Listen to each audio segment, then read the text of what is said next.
रात का समय था। एकांश अपने बेड पे अच्छी नींद में था। बाहर से एक लाइट की थोड़ी सी रोशनी एकांश के कमरे में पड़ रही थी। कुछ आवाज सुनकर एकांश की आंख खुल जाती है। वो धीरे से अपनी आंखें खोलता है। उसके रूम के कोने में कोई खड़ा है और रो रहा है। वो एक लड़की के रोने की आवाज है। ऐसा लगता है जैसे कि कोई बहुत दर्द में हो और धीरे से रो रहा हो। एकांश डर जाता है और पूछता है, कौन? दीदी, कौन है वहां? एकांश डरते हुए रूम की लाइट ऑन करता है और देखता है कि कोने में कोई नहीं था। जैसे ही वो चैन की सांस लेता है, उससे अब रोने की आवाज किचन से आने लगती है। वो धीरे से उठ के डरते हुए किचन में जाता है। वहां देखता है कि सिंक में पानी का टैप खुला है। वो टैप बंद करके जैसे ही मुड़ता है, उसके सामने एक औरत सफेद कपड़े में बाल उलझे हुए सामने खड़ी है। एकांश पीछे जाने की कोशिश करता है, लेकिन उसकी बॉडी उसी जगह रुक जाती है। वो औरत रोते हुए उसके पास आती है। उसका रोना भयानक दर्द से भरा हुआ था। एकांश हिल नहीं पाता, जैसे किसी ने उसको जकड़ के पकड़ लिया हो। देखते ही देखते वो औरत एकांश के करीब आ जाती है और उसकी कलाई पकड़ लेती है।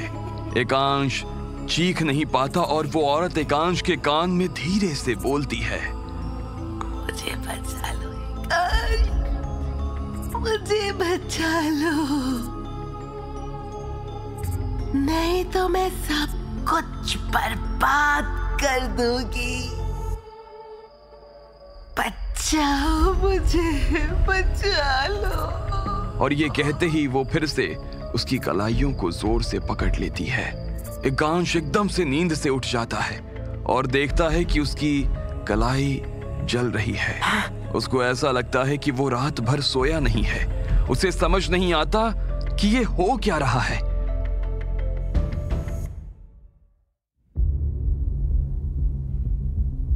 सुबह होते ही सुधीर ने अपने भाई शैलेंद्र को कॉल किया।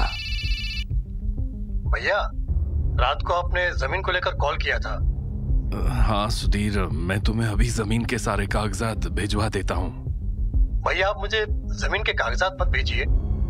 क्यों, क्या हुआ सुधीर? भैया, क्या आप मुझे जमीन के बदले पैसे दे सकते हैं? लेकिन तुम्हें जमीन क्यों नहीं चाहिए?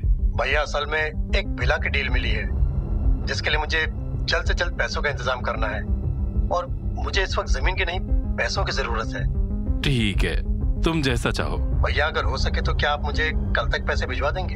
अब मैं आज शाम को ही तुम्हारे घर पैसे भिजवा देता हूँ। ताऊजी को रात से ही इसी पल का इंतजार था कि कब सुबह हो और कब उनके सर से ये जमीन की बला टले। लेकिन पापा के साथ क्या चल रहा था, मुझे कुछ समझ नहीं आ रहा था। मैं पहली बार देख रहा था कि पापा सिर्फ अपने फायदे की बात कर रहे थे। उन्हें सिर्फ वो विला दिख रहा था और पैसों का इंतजाम हो जाने के बाद वो अब विला मम्मी और दीदी को भी दिखाना चाहते थे। अरे सुनती हो श्रवणी, चलो आज तुम भी उस विला को देख लो। हाँ, आज तो मैं भी देखूंगी क्या है ऐसा उस विला में जो आप उसकी इतनी तारीफ कर रहे हैं। अरे तुम उस विला को देखोगी तो बस देखती ही रह जाओगी। तुम्हारा मन भी वहाँ रहने को करने लगेगा। एक बार चलकर देखो तो सही। हाँ ठीक है। मैं दिया को भी बोल देता हूँ, वो ऑफिस से सीधा विला ही आ जाएगी। पापा ने तो विला में जाने के सपनों को बुनना शुरू कर दिया था। लेकिन दूसरी ओर जब ताऊजी ने पापा से बात करके फोन रखा तो ताई जी ने उनसे पूछा, अचानक आपको क्या हुआ? आप सुधीर को पैसे क्यों दे रहे हो? हाँ, उसे एक विला खरीदना है और वैसे उसके बदले वो जमीन हमारी हो जाएगी। अगर उसे विला खरीदना है तो वो अपने पैसों से खरीदे। ये जमीन तो सालों से हमारी ही है, भला हम उसे पैसे क्यों दें? मैं तुम्हें वजह बता भी दूं तो भी तुम मेरा विश्वास नहीं करोगी। ऐसा क्या हो गया? ताऊजी ने उन्हें रात को हुए भयानक हादसे के बारे में बताया। सुनते ही ताई जी भी घबरा गईं। कहीं सच में सुधीर ने जादू टोना तो नहीं कर दिया? इतना सब हो गया, आपने मुझे उस वक्त ही क्यों नहीं बताया? मैं बता भी देता तो तुम मेरा यकीन नहीं करती। वैसे भी आज शाम को उसे पैसे देकर ये किस्सा खत्म करते हैं। यहाँ मम्मी और पापा के साथ मैं भी फिर से विला देखने आ गया था। मेरे मन में अभी भी रात का सपना ही चल रहा था कि वो कौन थी और उसे क्या चाहिए था। पिछली बार की तरह ही पापा ने विला के गेट पर पहुंचते ही तारीफों के पुल बांधना शुरू कर दिए थे। जैसे ही मैंने विला के अंदर अपना कदम रखा, मुझे एक अजीब सी आवाज सुनाई देने लगी, बिल्कुल कल रात के सपने की तरह। मैं यहाँ हूँ, मुझे निकालो, मेरे पास आओ, मेरी मदद करो। जैसे ही मेरे कानों में ये आवाज पड़ी, मुझे ऐसा लगने लगा जैसे कोई मुझे इस आवाज की तरफ खींच रहा है। मेरे हाथ और पैर को ये क्या हो गया? ये अचानक सुन क्यों पड़ गए?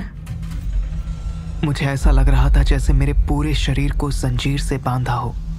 मुझे घुटन सी होने लगी थी। मैं बस उस विला के बाहर भागना चाहता था, पर न जाने क्यों मैं अपने कदम बाहर की तरफ बढ़ा ही नहीं पा रहा था। ये क्या हो रहा है मेरे साथ? इस विला में आते ही मेरे साथ ये अजीब सी चीजें क्यों होने लगती हैं? ये किसकी आवाज थी? ऐसा क्या है यहाँ जो? उसी समय दीदी विला के अंदर आई। एकांश, क्या हुआ?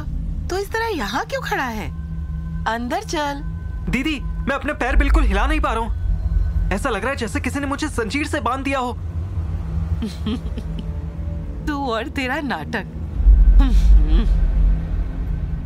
दीदी के वहां से चले जाने के कुछ देर बाद अचानक ऊपर की ओर से उनके चिल्लाने की आवाज आई। एकांश, एकांश। और अचानक से मुझे लगा जैसे मेरे हाथ और पैर खुल गए हों, जैसे किसी ने सालों से बंधी जंजीर खोल दी हो। मुझे लगा दीदी किसी मुसीबत में पड़ गई हैं, इसीलिए मैं सीढ़ियों से भागते हुए ऊपर की ओर जा रहा था। मैं भागते हुए जैसे ही दीदी के पास पहुंचा। क्या हुआ दीदी? सब ठीक तो है ना? क्या हुआ तुझे? तो इस तरह हाफ क्यों रहा है? आप यूं चिल्ला रही थी, मुझे लगा आपके साथ कुछ बुरा हुआ। अरे कुछ नहीं हुआ मुझे। मैं तुझे ये बताने के लिए बुला रही थी कि ये देख, ये कमरा मेरा होगा। कितना बड़ा कमरा है ये। तो इस कमरे में आने की सोचना भी मत। हाँ दीदी, ठीक है। आप भी ना। मैंने तो सोच लिया है कि मैं इसी कमरे में रहूंगी, और तू इस कमरे के आसपास भटकना भी मत, वरना मैं तुझे छोड़ूंगी नहीं। दीदी, मुझे तो यहाँ रहना ही नहीं है। मैं इस कमरे में क्यों आऊंगा? कोई पागल ही होगा जो यहाँ रहने के लिए नहीं आएगा। देख रहा है कितना प्यारा, खूबसूरत और आलीशान विला है ये। नहीं दीदी, ये विला जितना अच्छा दिख रहा है उतना ही अजीब भी है। आपको पता है, विला में घुसते ही मुझे अजीब सी आवाजें सुनाई दे रही थी। दिन में भी सपने देखने लगा है तू? अरे दिख नहीं रहा है क्या ये कितनी अच्छी जगह है?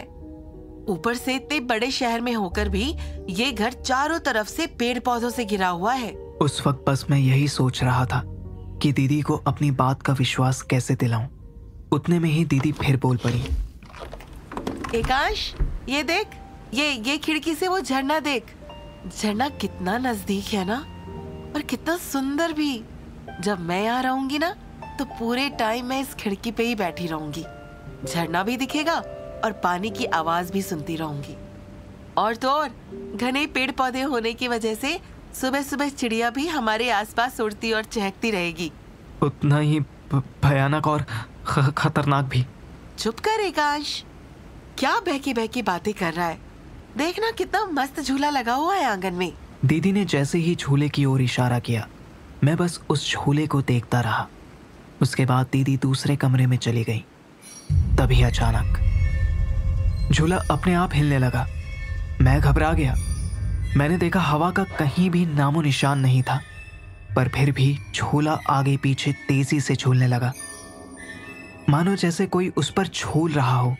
फिर मैं भागकर दीदी को बुलाने गया और दीदी को फिर से कमरे में ले आया। दीदी, वो देखो वहां झूले को।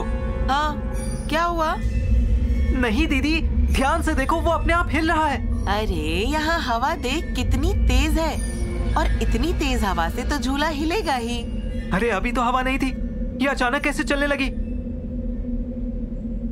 दीदी, वो झूला हवा से नहीं हिल रहा है। चुप कर एकांश, जब से आई हूँ तब से कुछ भी बोले जा रहा है। कोई भी मेरी बातों पर ध्यान नहीं दे रहा था। पापा और दीदी को विला इतना पसंद आया कि वो दोनों मेरी बात सुनने को तैयार ही नहीं थे।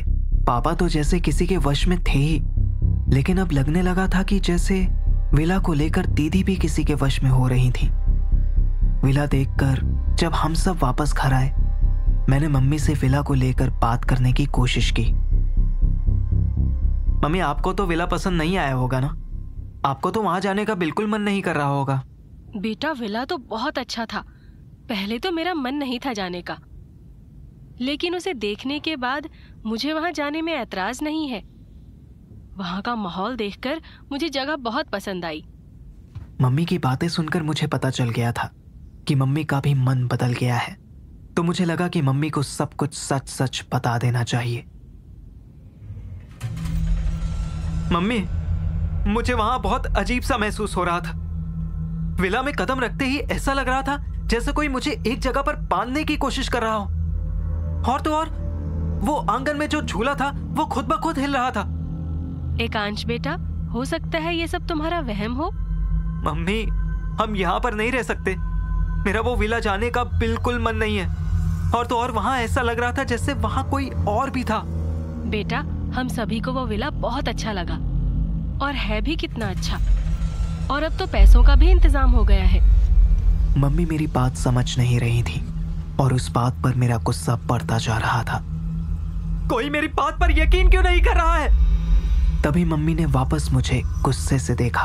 अंदर जाओ एकांश, हम सब उस विला में रहने जाएंगे, और अब इस बारे में मुझे कोई बात नहीं करनी।